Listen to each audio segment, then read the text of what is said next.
Saya menjamin sebagai pemateri 1. Saya Salman Al-Farisi sebagai pemateri 2. Betul. 1. Pendahuluan. Tumbuhan juga melakukan gerak, tetapi gerak yang dilakukan tumbuhan tidak seperti hewan dan manusia. Gerakan pada tumbuhan sangat terbatas. Biasanya gerakannya tidak berpindah tempat kecuali yang bersih satu. Bagaimana cara kita membuktikan bahwa tumbuhan juga melakukan gerak? Gerak yang dilakukan hanya dilakukan pada bagian tertentu, misalnya bagian ujung tunas, ujung akar, atau bagian luar daun tertentu kecuali tumbuhan bersih satu. Gerakan tumbuhan dapat diamati dengan adanya pertumbuhan tanaman yang menuju atau ke arah tertentu.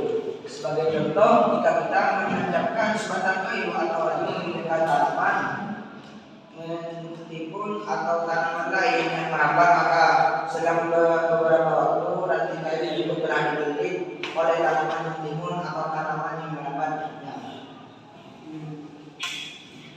Demikian pula akar-akar yang menembus tanah menuju ke tempat yang sembah atau berair.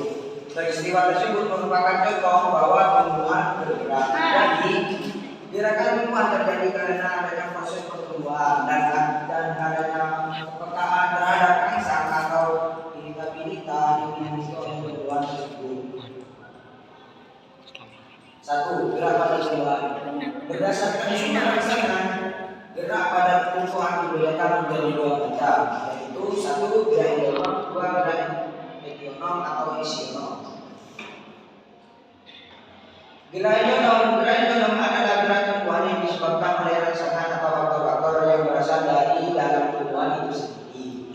Gerak endonom disebut juga autonom. Macam-macam gerak endonom yaitu 1. Mutasi. Gerak spontan dari tumbuhan yang tidak disebabkan adanya rangsangan dari buah. Hidrotropis.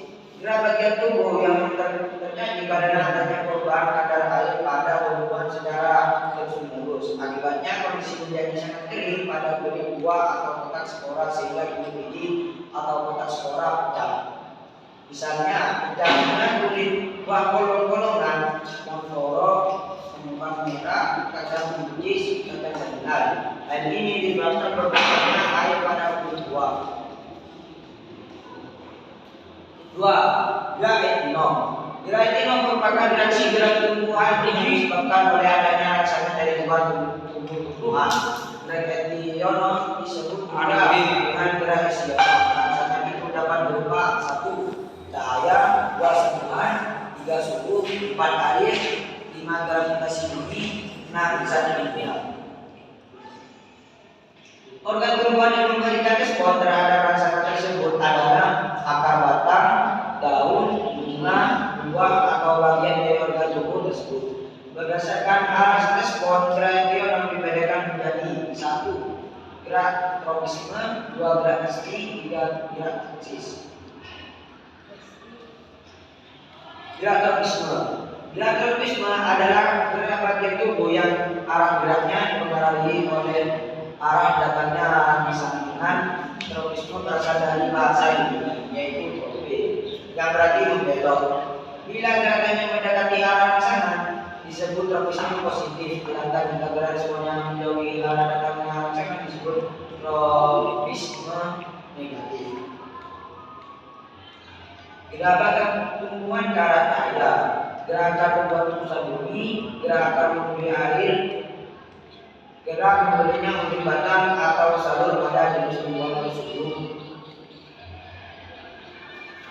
1. Fototropisme. Fototropisme adalah gerak tropisme yang disebabkan oleh rangsangan berubah cahaya matahari. Contoh dari fototropisme adalah pertumbuhan koleoptin untuk menuju arah datangnya cahaya. Koleoptin merupakan daun pertama yang tumbuh dari tanaman monokotik yang berfungsi sebagai pelindung lembaga yang baru tumbuh. Fototropisme disebut juga fototropisme. Beberapa hipotesis menyebutkan fototropisme disebabkan kecepatan pemanjangan sel-sel pada sisi batang yang lebih cepat dibandingkan dengan sel-sel pada sisi lebih terang karena adanya penyebaran oksid yang tidak merata dari ujung tunas. Hipotesis lainnya menyatakan bahwa ujung tunas merupakan fotoreseptor yang memicu respon pertumbuhan. 3. Geotropisme. Geotropisme adalah gerak tropisme yang disebabkan oleh rangsangan gaya gravitasi bumi. Geotropisme disebut juga gravitropisme. Geotropisme positif jika gerak eksperimennya menuju ke bumi atau menuju ke bawah. Misalnya gerak pertumbuhan akar. Geotropisme negatif jika gerak eksperimennya menjauh bumi atau menuju ke atas. Misalnya gerak pertumbuhan akar.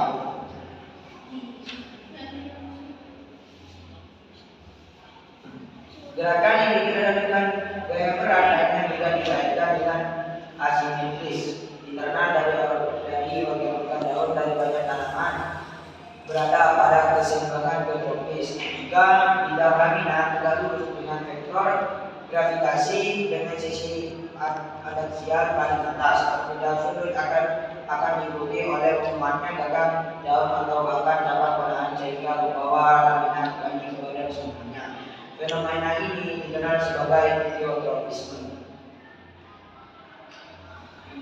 3. Hidrotropisme. Hidrotropisme adalah gerak tropisme yang disebabkan adanya rangsangan berupa air. Jika akar tumbuhan selalu menuju ke tempat yang basah atau garing, misalnya gerakan akar kaktus untuk mencari air.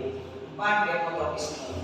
Kemotropisme adalah gerak tropisme yang disebabkan adanya rangsangan berupa zat kimia, misalnya gerakan akar yang menuju unsur hara atau hukum dalam tanah. 5. Tekmotropisme. Tekmotropisme adalah pergerakan pertumbuhan sel tanaman yang dirangsangi oleh sentuhan. Kata ini berasal dari bahasa Yunani hikmah yang berarti sentuhan.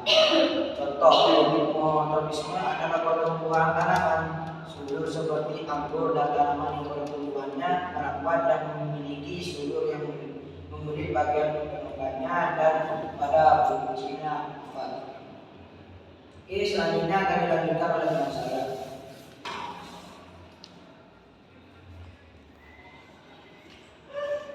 Perkenalkan, nama saya Salman Al-Farisi, materi 2.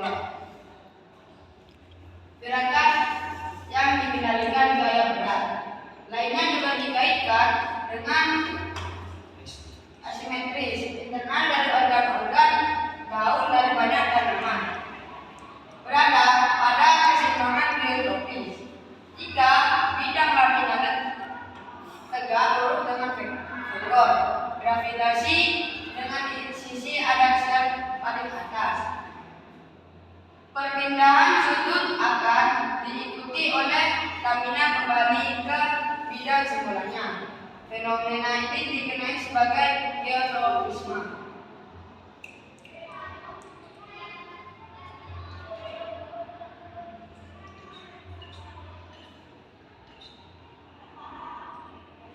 Skototropisme. Skototropisme bahasa Yunani skotos, berarti kegelapan. Kegelapan adalah pergerakan pertumbuhan ke arah kegelapan. Gerak pasti adalah gerak bagian tubuh yang dipengaruhi oleh rangsangan, namun arahnya tidak dipengaruhi oleh arah datangnya rangsangan. Kata nasti berasal dari bahasa Yunani, yaitu nastos, yang berarti dipaksa mendekat. Oleh karena itu, arah gerak dari bagian tumbuhan yang melakukan gerak nasti ditentukan oleh tumbuhan itu sendiri. Contoh, menutupnya daun putri, madu, dan tumbuhan venus karena sentuhan. Menutupnya daun majemuk pada tanaman kolong saat malam hari. Membuka dan menutupnya pukul 4. Membuka serta menutupnya stomata ditinjau dari macam sumber rangsangannya dari nasti dibedakan menjadi 6. 1. Fotonasti. 2. Diktinasti. 3. Tekmonasti. 4. Termonasti. 5. Heptonasti. 6. Nasti kompleks. 1. Fotonasti. Fotonasti adalah gerak nasti pada tumbuhan yang disebabkan oleh rangsangan cahaya matahari. Misalnya, bunga umur 9 yang mekar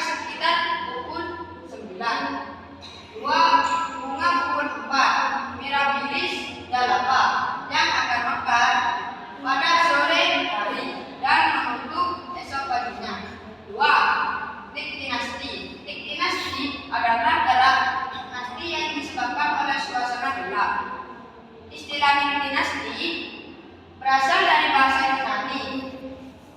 Nuk yang berarti malam. Umumnya daun-daun tumbuhan bolong-bolongan leguminosas akan menutup pada waktu malam.